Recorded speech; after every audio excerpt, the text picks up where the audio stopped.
Hello friends, today we will see how air exerts pressure in upward direction. For this, I have taken a glass, water and a piece of paper. Now I fill the glass with water.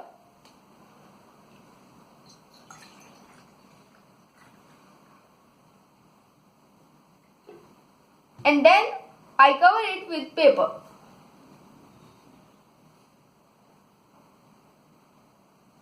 See that there is no air bubble or space between water and paper.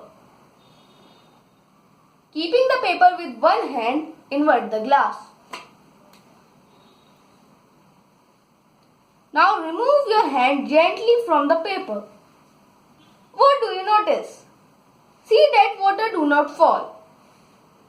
This is due to atmospheric pressure acting upward is greater than the liquid pressure acting downwards. This shows that air exerts pressure in upward direction. Thanks for watching this video and have a nice day.